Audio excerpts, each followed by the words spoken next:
ये तमाम जो इस बजट के अंदर ये सब हालात बने हुए हैं, बड़े बड़े महलों के लिए, ठाकुरों के लिए तो बहुत कुछ है। आज अरे साहब, ये रिफाइनरी कौन खा गया? ये रिफाइनरी कौन खा गया है वो भी पता है।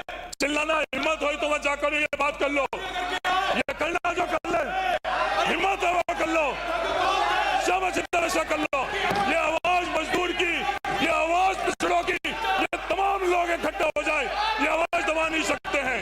सभापति महोदय, ये हरीश चौधरी एमएलए और वोट के लिए डर कर इन लोगों के आगे नहीं झुकेगा। हम लोग राजनीतिक ताकत के लिए इन लोगों से आगे नहीं घिसेंगे। ये अपने आप क्यों खड़े हो रहे हैं? कितना भी खड़े हो जाए, ये आवाज ये दबा नहीं सकते हैं। मजदूर की आवाज नहीं दबा सकते हैं, पिछड़ों की आवाज नहीं दबा सकते हैं। धन्यवाद। जय हिंद। सभापति महोदय, आज आपने मुझे बोलने का मौका दिया, बिल्कुल लांठा। सभापति महोदय, मैं आपका ध्यान आकर्षित करना चाहूंगा कि बाड़मेर, जैसलमेर और बालोतरा में मंगनियार समाज है, लंगा समाज है, दमामी समाज है, मिरासी समाज है। ये तमाम लोग, ये तमाम समाज शैक्षणिक, सामाजिक, आर्थिक और राजनीतिक हर तौर पे कहीं ना कहीं सक्षम नहीं है। आज जरूरत है इन तमाम लोगों को मुख्य धारा में लाने की। साथ ही साथ मैं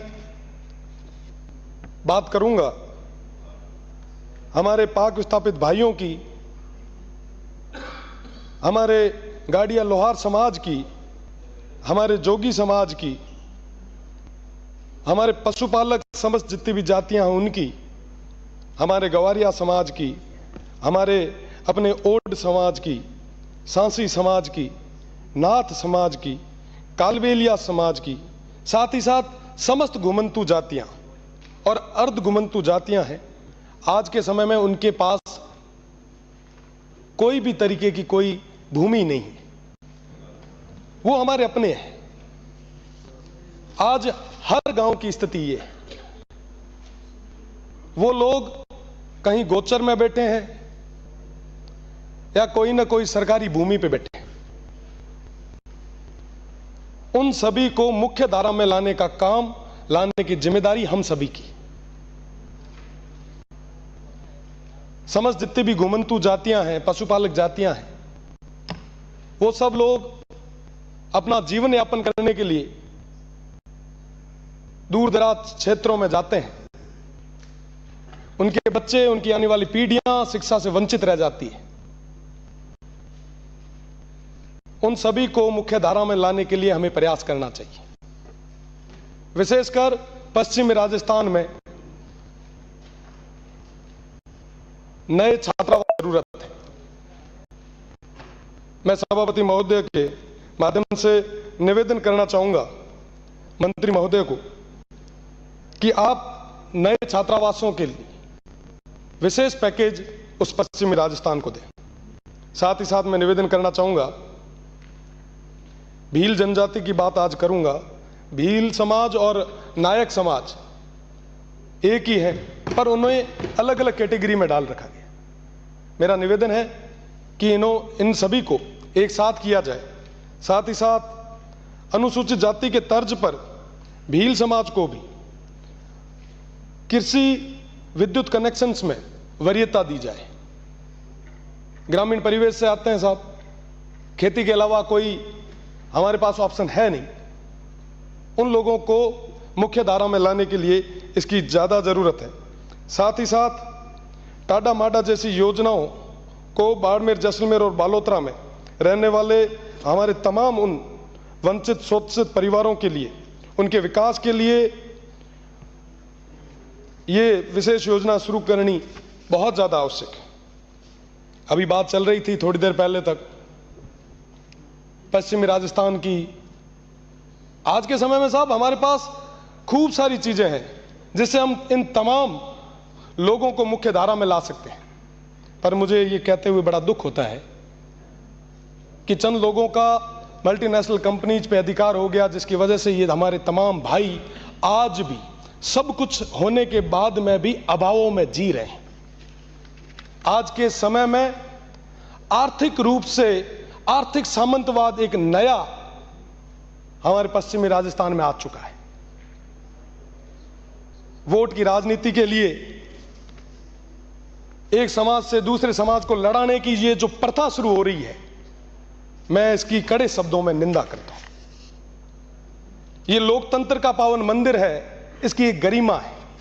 मैं सबसे छोटा हूं, यहां तमाम जितने भी मेरे बड़े भाई बैठे हैं, मैं माफी चाहूंगा अगर किसी को कुछ बुरा लगे तो।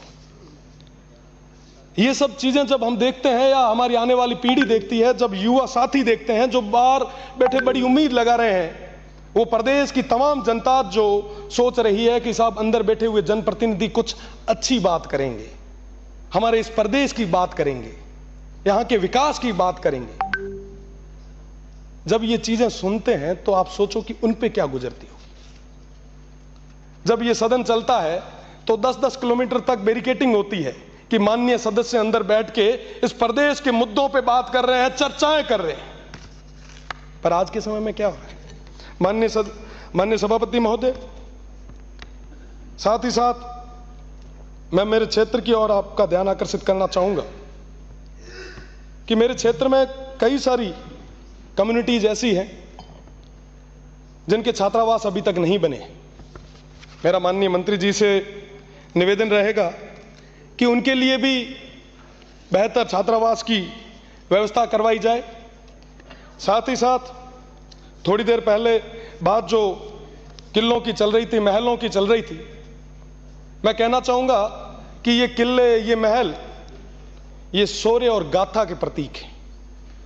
ये किले, ये महल अर्पण, समर्पण और तर्पण के प्रतीक हैं। ये किले और महल जब कभी मुगल आक्रांताओं के हमले हुआ करते थे तो हमारे बहन बेटियों की इज्जत बचाने के लिए ये किले और महल काम आया करते थे। ये किले मुश्किल में उन शरणागतों को शरण देने के लिए काम आया करते थे। साहब, राजस्थान की जब बात की जाती है तो कहा जाता है कि बिल्कुल पग पग सूरा देवली, पग पग सतिया थान, मन डर पे डग मेलता, रंग है राजस्थान।